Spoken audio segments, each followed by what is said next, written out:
What's up, guys? It's going to be a little different video. I haven't done something like this before. But I just dropped the things I did not like about the sequel trilogy just yesterday on the channel. So go check that out if you haven't. But this is actually going to be a part 2 because there were some things I kind of left out. And some of them are things that I've always talked about, things that I didn't like about it. It just, for whatever reason, just slipped my mind, during yesterday when I was recording. So let's get into the extra things I wanted to talk about. Yeah, and both of these are definitely more personal, just my specific taste of Star Wars. And I'll just start off with the first one. Is I don't think there were nearly enough of these, in this trilogy. There's only 2 different lightsabers, characters with lightsabers that we see, and I want to go in there a little deeper. I think that was fine for the original trilogy when everything was so new. They didn't have the technology to do a bunch of special cool things, and even then, I guess we did have Ben Kenobi, so there's 3. But anyway, they didn't have the capabilities to do some cool stuff and effects with the Force and lightsabers. I get all that there wasn't going to be a bunch. When you get the prequels, obviously that's a different era where there's a ton of Jedi, so I get that.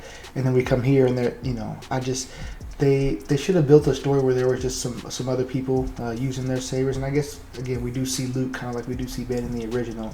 But again, that kind of goes back to what I said, like it kind of being a rehash of some things.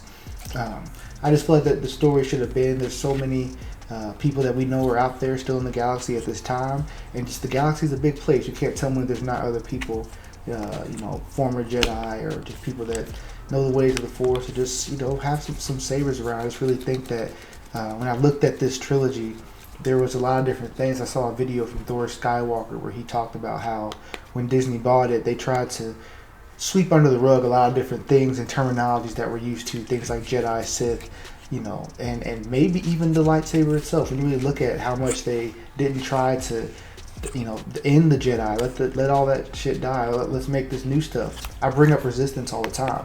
Like, that is an entire show. That entire show has no lightsabers. Like, how? Like that almost seems like an agenda. It's hard not to put lightsabers in Star Wars content. So that it seems like something they're trying to do is like not have as many lightsabers. Maybe they don't like it. Maybe they don't like what it represents, because this is the side of Star Wars and this actually goes into my number 2, is the tone of these movies. When you bring these things in, this is the side of Star Wars that's a lot darker.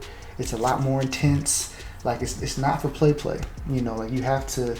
There's a certain tone that needs to be there. Like you get your arm cut off, like the cut off. The dark side is very violent and aggressive. Like you have to show these things. And again, I think that there's little bits of this in The Force Awakens and The Rise of Skywalker. I think those 2 movies have a better tone for Star Wars than The Last Jedi. Now, The Last Jedi does some things good on its own, but as far as just the tone that I'm talking about, like I'm just talking about just like raw, like you feel that anything can happen, that anybody can win, like it's something like that. I don't think the sequels really did that well at all. Like you look at something like Force Awakens, which I love, especially that second half of the movie, it starts becoming very convenient for the characters and things are just happening. And the tone is just, again, there's a time to be, more playful in the Disney tone, right? But again, when you start having Jedi and Sith and lightsabers, that's not the stuff that you want to have that tone for. That's why I didn't like, the feather hitting Rey when she learned the Force and that being like a little joke. I don't think you're supposed to joke around when you're first learning about the Force. Like that's just me. So I think Disney understood that, and that's why they wanted the Jedi to end, they wanted the Sith to end, and that's why they had so few of these. I think initially. Now I'm hoping that they have learned their lesson on that, and they have seen that Star Wars fans are a tough bunch. Like you're not gonna get away with just trying to sweep stuff under the rug or try to change things that have already been established. And I fully agree with that. If we don't start to see and I'm waiting. I think the best story we've got from someone with a saber out of Disney Star Wars has probably been Cal Kestis in Jedi Fallen Order.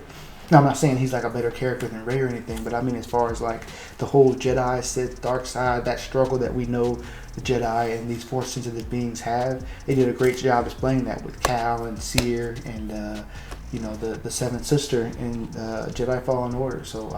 Second sister, sorry. So again, like it's there, like it's done really well. The tone of Jedi Fallen Order is really good. That's exactly what I'm talking about.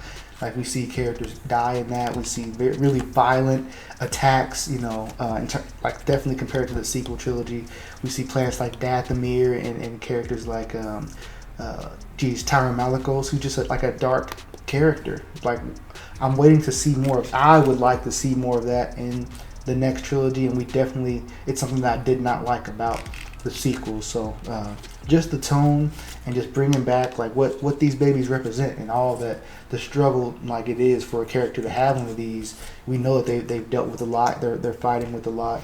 The prequels did it well. Again, the original trilogy did it well for its time, and the sequels did all right. But there's just too much of a shift in tone and just not enough of these around. I think that in this new age, this is a new time, they could have done some really cool stuff. I think they could have used another character or two with the saber. You know, like again, like why couldn't Finn, the way Force Awakens ends off, why couldn't Finn, if we know he's Force sensitive, why couldn't he have his own saber? Somebody else. Maybe there's another. Maybe the Knights of Ren. Why couldn't the Knights of Ren's, at least one or two of them, have a saber or something? Just throwing it out there. I wanted some more sabers, and I wish the tone was definitely more intense and dark.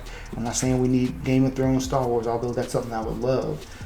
We do need something that's a little more in that direction. And Mandalorian is more towards what I'm talking about. I think again, what's done a good job in the era of Disney Star Wars is definitely this game, Jedi Fallen Order. Rogue One did a good job of it. Solo was fine, and The Mandalorian's good too. But I think you understand what I'm saying. Like I need to feel like somebody's arm can get chopped off at any moment in the saber fight. I need to feel like someone can die, that someone can turn, that someone is just losing themselves in a real emotional way. I did just need to put that out there because those are things that I've always thought about this trilogy that I would rather have changed, and that's just my preference. It's more, some people don't really prefer that. So I know that that's something some people will disagree with. Let me know in the comments what you think about it. And I'll kind of be back with you guys for another video soon. Make sure you guys like and subscribe if you're new. And I appreciate you watching. All right.